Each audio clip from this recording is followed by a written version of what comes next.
नमस्कार, मैं हूं आपके साथ अर्जुन खजूरिया। आपका स्वागत है द न्यूज पर। इस वक्त दो बड़ी अहम खबरें आ रही हैं। एक खबर है कि पंजाब में 250 वोटर कार्ड जो है वो एक कांग्रेस नेता के घर से मिले हैं, उस पर भी विस्तार पूर्वक आपको जानकारी दूंगा। और वहीं दूसरी अभी बड़ी खबर जो आ रही है, जो लेफ्ट इकोसिस्टम है वो भी पूरी तैयारी कर चुका है 4 जून को जब नतीजे आएंगे उसके बाद एक जन आंदोलन करने की। जी हां, आपको बता दें कि अभी ये एक वीडियो जो है सोशल मीडिया पर वायरल हो रहा है तेजी से, जिसमें सीधे तौर पर देखा जा सकता है कि जो लेफ्ट इकोसिस्टम से आने वाली एक जर्नलिस्ट है नीलू व्यास, वो यहां पर डिस्कस करते हुए पाई जा रही हैं। जी हां, प्रकला प्रभाकर से जो इकोनॉमिस्ट हैं उनसे डिस्कस करती हुई ये पाई जा रही हैं कि देखिए अब 4 जून को जो नतीजे आएंगे, पूरी तैयारी कर ली है जन आंदोलन की, क्योंकि वोटों में गड़बड़ी पाई जाएगी तो उसके बाद कोर्ट में भी जाएंगे और जन आंदोलन होगा। इसको लेकर के कई सारे एक्टिविस्ट से बात हो गई है। सवाल यहां पर यह बनता है कि आपको कैसे पता वोटों में गड़बड़ी होगी, यानी कि आप मान चुके हैं हार आपकी, कि आप हारेंगे ही हारेंगे। अरे बाकी राज्यों में जहां पर लेफ्ट की विपक्ष की सरकार बनती है तब नहीं होती वोटों में गड़बड़ी। केरल में सरकार है इस टाइम पर, वामपंथी विचारधारा की सरकार है। पश्चिम बंगाल में टीएमसी की सरकार है। कई राज्यों में कांग्रेस की, आम आदमी पार्टी की सरकार है। कर्नाटक हो गया, हिमाचल प्रदेश हो गया, पंजाब, दिल्ली, तब वोटों में गड़बड़ी नहीं हुई। कहां से लॉजिक लेकर के आते हैं? हाल ही में तेलंगाना में चुनाव हुए तब वोटों में गड़बड़ी नहीं हुई। अगर इन सब जगह भी वोटों में गड़बड़ी हुई है तो इस्तीफा दे देना चाहिए वहां की सरकारों को, वहां के मुख्यमंत्रियों को। खैर, ये तो जो ईवीएम पर ठीकरा फोड़ा जाता है, वोटों की गड़बड़ी की जाती है, इनको पश्चिम बंगाल में नजर नहीं आएगी। लेकिन देखिए तैयारी इनकी, देखिए जल्दबाजी में इन्होंने गलती ये कर दी है कि ये डिस्कस कर रहे थे, अजीत अंजुम के जो सोशल मीडिया चैनल है उस पर डिस्कस कर रहे थे, लेकिन जल्दबाजी में इनका प्लान क्या है वो बता बैठे, जिससे अब वीडियो जो है सोशल मीडिया पर वायरल हो रही है। लोग भी सतर्क हो गए हैं और लोगों ने भी पीएमओ, होम मिनिस्ट्री से जो है अब दरख्वास्त की है कि इस मैटर को देखा जाए। और इसमें यह भी बता दिया इन्होंने कि हम जवाहर भवन में बैठे हुए हैं और इसको लेकर मीटिंग्स चल रही हैं। इससे पहले बेंगलुरु में मीटिंग हो चुकी है, कई सारे एक्टिविस्ट से इस बारे में बात हो चुकी है। यानी कि यहां पर 4 जून को क्या नतीजे आएंगे ये मान चुके हैं। अब आप समझ जाइए, ये मान चुके हैं कि इनकी हार हो रही है और इसलिए अब इनकी तैयारी है कि एक जन आंदोलन किया जाएगा, बोला जाएगा कि वोटों में गड़बड़ी है। देखिए अभी से तैयारी हो रही है, देश की जनता को समझना पड़ेगा। अभी आखिरी राउंड की वोटिंग बाकी है, यानी कि आखिरी चरण की वोटिंग बाकी है और उससे पहले ही ये देखिए पूरी तैयारी, पूरा इकोसिस्टम लग गया है। बेंगलुरु में मीटिंग, दिल्ली के जवाहर भवन में मीटिंग, ये तमाम चीजें निकल करके सामने आ रही हैं सोशल मीडिया में। तो सतर्क रहना पड़ेगा इन सब चीजों से। ईवीएम पर ठीकरा फूटने वाला है, इसकी तैयारी हो गई है, लेकिन इस बार केवल ठीकरा नहीं फूटेगा। जिस हिसाब से ये लोग बात कर रहे हैं, ये लेफ्ट इकोसिस्टम के लोग बात कर रहे हैं, यानी कि इनकी कोई एक बड़ी तैयारी, कह रहे हैं जन आंदोलन करना है। चुनाव तो हार ही रहे हैं और कुछ बचा तो है नहीं हाथ में, तो जन आंदोलन करेंगे, डिस्टरबेंस क्रिएट करेंगे। याद कीजिए अब से कुछ साल पहले जो अमेरिका में चुनाव हुए थे, मैं एक एग्जाम्पल के तौर पर आपको बताना चाह रहा हूं, यहां पर किसी का पक्ष नहीं ले रहा हूं। यहां पर अमेरिका में जो चुनाव हुए थे जो बाइडेन और ट्रंप के बीच, जब नतीजे आए, नतीजे के बाद क्या मंजर देखने को मिला था अमेरिका में। व्हाइट हाउस, बेहद प्रतिष्ठित, जिसको निवास कहा जाता है अमेरिकी राष्ट्रपति का, वहां पर किस तरीके से उपद्रवी घुस गए थे, किस तरीके का मंजर देखने को मिला था।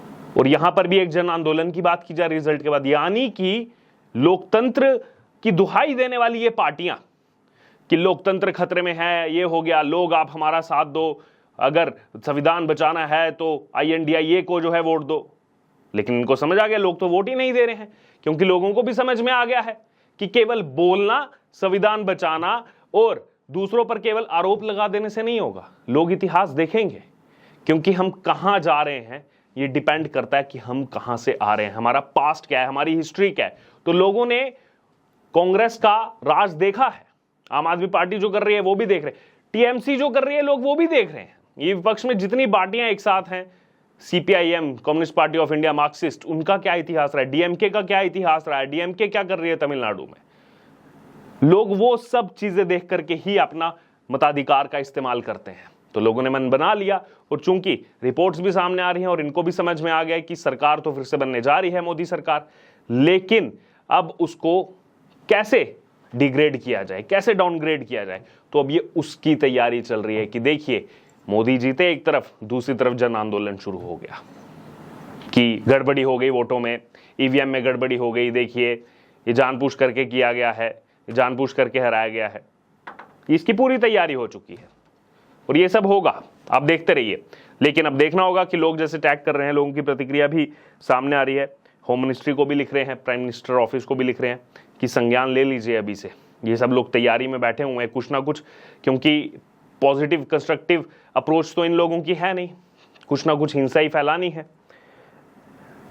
रुद्र एक यूजर हैं, वो लिखते हैं अमित शाह को टैग करते हुए, मोटा भाई ये समय है कि अब जो है तैयारी कर ली जाए, इन एंटी नेशनल्स को जो है इस तरीके से डील किया जाए, unlike CA and formal protest, उस तरीके से नहीं, इनको जो है ऐसे लेसन सिखाया जाए कि ये जिंदगी भर याद रखेंगे इस तरीके के नारकी करने से पहले।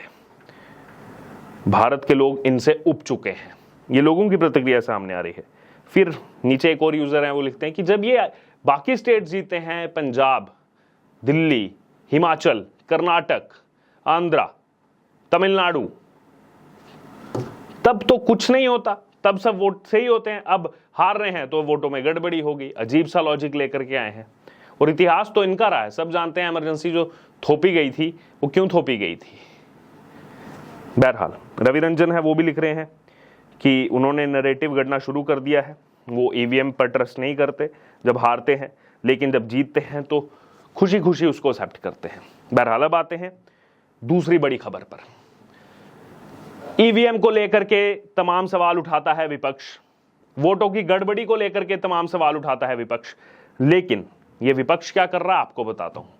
पंजाब में क्या हुआ है, पंजाब में एक कांग्रेस नेता जो कांग्रेस के मेयर हैं, मेयर कोई छोटे मोटे नेता नहीं, मेयर राजेंद्र कुमार, उनके घर से 250 वोटर कार्ड मिले हैं, 250। बाकियों पर आरोप लगाते हैं और खुद के घर में एक बार इनको झांक के देखना चाहिए। और अब जनता को ये देखना चाहिए, जो चंडीगढ़ में हुआ था मेयर इलेक्शन के टाइम, सबने अपोज किया, सबने गलत कहा, और ये जितने भी ये लेफ्ट इकोसिस्टम के लोग हैं बढ़ चढ़कर पूरे देश में इन्होंने माहौल बनाया। लेकिन अब जब कांग्रेस के मेयर के यहां से 250 वोटर कार्ड मिलते हैं, तब तो आम आदमी पार्टी भी चुप है, कांग्रेस भी चुप है, तमाम इनके गठबंधन के साथी जो हैं वो सब इस पर जो है मुंह में दही जमा कर बैठ गए हैं। अब बताइए देश की जनता को, आपने तो बताएंगे क्या, जी न्यूज ही बैन कर दिया है खैर पंजाब में। बताइए 250 वोटर कार्ड एक मेयर के यहां से क्या कर रहे हैं। 1 तारीख को चुनाव है, क्या गड़बड़ी करने वाले थे ये लोग। बहरहाल कोई आउटरीच नहीं है, कुछ नहीं है, और इनकम टैक्स ऑफिशियल्स जो है वो वेरीफाई कर रहे हैं इन कार्ड्स को इलेक्शन कमीशन के साथ, और देखना होगा कि अब आगे इसमें क्या संज्ञान लिया जाता है। बहरहाल इस वक्त की 2 बड़ी खबरें हमने आपको बताई कि क्या तैयारी की जा रही है लेफ्ट इकोसिस्टम की तरफ से 4 जून के लिए, जन आंदोलन की तैयारी की जा रही है। अभी से हार यानी कि एक्सेप्ट कर चुके हैं, तो अब कुछ ना कुछ डिफेम करने के लिए इस तरीके का हथगंडा जो है वो अपनाना है। और दूसरी तरफ कांग्रेस मेयर के यहाँ से 250 वोटर कार्ड मिलते हैं पंजाब में, कोई आउटरेज नहीं, कोई इस पर बात नहीं कर रहा। अब लोकतंत्र की कहीं हत्या नहीं हो रही, जैसे बार बार ये विपक्षी दल बोलते हैं, सब शांत बैठे हुए हैं। बहरहाल अब आपका क्या कहना है इस पूरी खबर पर, आप जरूर हमारे कमेंट बॉक्स में शेयर करें और बने रहें द न्यूज़ के साथ। धन्यवाद।